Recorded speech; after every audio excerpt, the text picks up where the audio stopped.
네, 안녕하세요 여러분. 7월 10일 금요일 비탐성 기도로 시작하겠습니다. 하나님 아버지 감사합니다. 더운 날씨 가운데 우리에게 힘을 주시고 하루하루 또 오늘도 하나님이 주신 말씀 안에 거하려 말씀의 자리로 우리를 나오게 해주셔서 그 은혜에 감사드립니다. 오늘 같이 살펴볼 로마서 8장 말씀을 통해 하나님이 디자인한 놀라운 구속의 역사를 조금이나마 이해할 수 있는 시간 되게 해주세요. 우리에게 들을 수 있는 마음과 지혜를 허락해 주세요. 예수님의 이름으로 기도합니다. 아멘. 네, 이번 주 우리는 계속해서 로마서 8장을 공부하고 있는데요. 8장에서 우리는 지금까지 육신의 것 그리고 성령의 것에 대해 배웠습니다. 현준 전도사님과 유일 전도사님이 며칠간 계속해서 잘 설명해주고 강조해주셨고, 또 바울 또한 로마서 8장을 통해 계속해서 강조하는 이 생명의 근원이 되는 성령에 대해 지겨우시겠지만 제가 리마인드 하기 위해서 다시 한 번 더 이야기를 해보도록 하겠습니다. 먼저 로마서는 편지의 성격도 있지만 하나의 큰 신학적 주제를 가진 논문과 같은 성격도 가지고 있습니다. 그리고 로마서를 관통하는 가장 큰 하나의 주제는 바로 믿음으로 인해 우리가 이루게 됨을 받았다는 칭의라는 개념을 말합니다. 우리가 율법을 지키고 의로운 일을 한다고 해서 우리가 의로워지는 것이 아니라 전적으로 100% 의로우신 존재이신 하나님께서 우리를 의롭다고 해주셨기 때문에 그 하나님의 의로 인해서만 우리가 이롭게 되었다는 것을 말하는 것이 바로 바울의 칭의입니다. 이 바울의 칭의에 대한 신학적 개념은 깊게 생각해 보지 않으면 헷갈릴 수도 있는 내용인데, 하지만 관심을 가지고 두세 번 깊게 생각해 보면 충분히 이해할 수 있는 내용이기도 합니다. 바울이 그러라고 읽고 이성적으로 이해했으면 좋겠어서 로마인들에게 쓴 글이기도 하기 때문입니다. 율법과 세상 지식, 당시의 종교 철학에 더 익숙했던 로마교회 사람들에게 이 칭의라는 개념을 처음 받아들이는 것이 쉽지는 않았을 것입니다. 그렇기 때문에 바울은 로마서 1장부터 7장까지 계속해서 이 칭의의 개념을 설명하기 위해 의가 무엇인가 설명도 하고, 또 그들에게 익숙한 율법과 할례와 아브라함이 의롭다함을 받은 사건들과 같은 그 예시를 통해서 의에 대한 개념을 그들에게 설명하고 바로 잡으려 이 로마서를 써내려 갔습니다. 그렇게 죄와 의의 관계에 대해서 잘 설명하던 바울은 7장에 가서 하나의 문제 아닌 문제를 다시 수면 위로 드러냅니다. 그것은 바로 생명의 법과 죄의 법이 한 사람 안에 여전히 같이 있다는 것입니다. 우리는 분명 예수님을 믿는 믿음으로 인해 의롭다함을 받아서 우리의 속사람은 죽었다 살아났고 또 새 생명을 얻었는데, 그 새 생명이 거하는 우리의 육신은 여전히 죄의 관성에 끌리게 되는 것이죠. 이 문제는 바울조차도 물리적으로 스스로 해결할 수 없는 문제였습니다. 사실 바울뿐만 아니라 모든 사도들 또 모든 인간은 이 문제를 스스로 해결할 수가 없습니다. 그것이 성경이 말하는 육신의 몸을 입은 우리의 분명한 한계입니다. 그래서 바울은 스스로 나는 공고한 사람이다.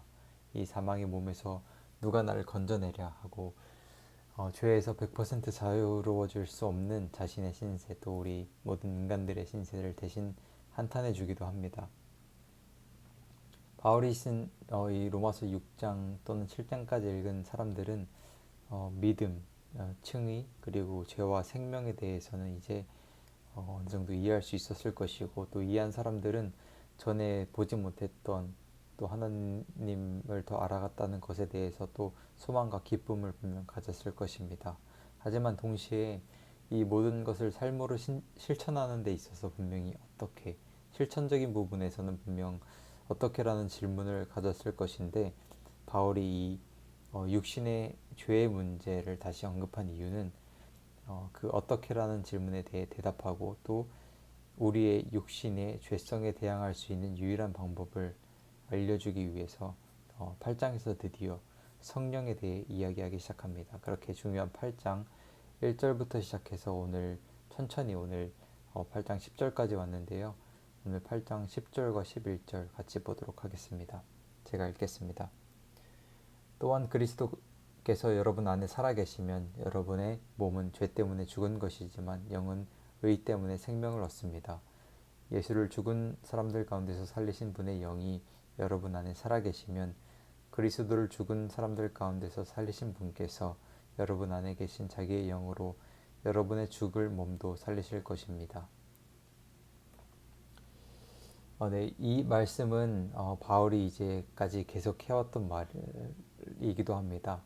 예수님이 우리 안에 산다는 것, 그것이 뜻하는 것은 바로 하나님의 아들로서 인간의 몸을 입고 이 땅에 오셔서 우리의 죄를 대속해서 십자가에 죽은 후 다시 살아나신 예수님을 믿을 때 그 믿음으로 인해서 우리가 의롭다함을 받는다는 것을 말하고 있습니다. 우리가 의롭다함을 받는다는 것은 우리의 몸과 영을 칭칭 감고 있던 죄의 지배가 끊어졌고 우리에게 새 생명이 주어졌다는 것을 의미합니다. 하지만 기억해야 할 것은 육신의 몸을 입고 사는 우리에게 여전히 죄의 잔재, 죄의 흔적이 존재할 수밖에 없다는 것입니다. 여러분, 하나님은 우리를 너무나 잘 아십니다. 우리의 연약함 또한 누구보다 잘 알고 계십니다. 예수님은 예수님이 주신 대속과 하나님의 칭의는 우리를 의롭게 하기에 부족함이 전혀 없지만 우리의 죄성과 우리의 연약함은 여전히 우리 안에 남아있기 때문에 우리 주 예수님이 친히 우리 안에 살아 거주해 주셔야만 한다는 것을 하나님은 너무나 잘 아셨습니다. 예수님께서 우리 안에 사실 때 비로소 우리는 새 생명을 얻은 존재로서 신자의 삶을 계속해서 나아지는 신자의 삶을 살 수 있기 때문입니다. 삶을 살아가는 우리는 매일 어디서나 죄의 문제를 만나게 될 수밖에 없습니다. 우리는 타락하고 또 망가진 세상을 살아가고 있기 때문에 육신의 몸으로 이 삶을 사는 동안에는 끊임없이 죄로 인한 고통을 목격하거나 또는 그 고통을 직접 우리가 겪게 될 것입니다. 또한 그 타락한 세상은 우리에게 고통을 주는 것에서 그치지 않고 우리를 죄의 자리로 유혹합니다. 세상은 성경이 아니라고 하는 것에 우리가 또 맞다고 하라고 강요할 것이며 또 성경이 더럽다고 한 것을 아름답다고 하기도 할 것이고 또 예수님의 생명의 가르침을 휴지 한 장만큼 가볍게 만들기도 할 것입니다. 이러한 세상의 타락과 유혹에 상호작용하는 것이 바로 우리 안에 여전히 남아있는 죄의 존재입니다.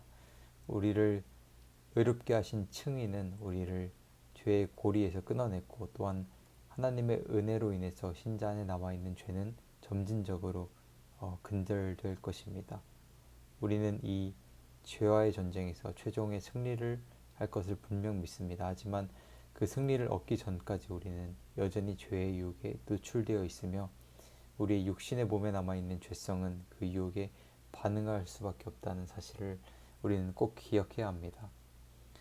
세상은 계속해서 우리에게 더 다른 가치, 하나님 성경과는 다른 가치, 그리고 더 좋아 보이는 것, 더 높은 것을 보여주며 하나님보다 물질을 예배하게 할 수도 있고요. 또 세상은 나를 최고의 가치로 두게 하여서 또 하나님과 이웃과 친구, 가족들에 대한 사랑을 서서히 소멸시킬 수도 있습니다. 또한 세상의 악은 불안과 외로움을 이용하여서 우리의 감각을 마비시켜서 더 이상 하나님을 찾지 못하고 그 대신에 이제 나를 외치면서 자신만을 생각하고 제자리를 맴돌게 만들 수도 있습니다.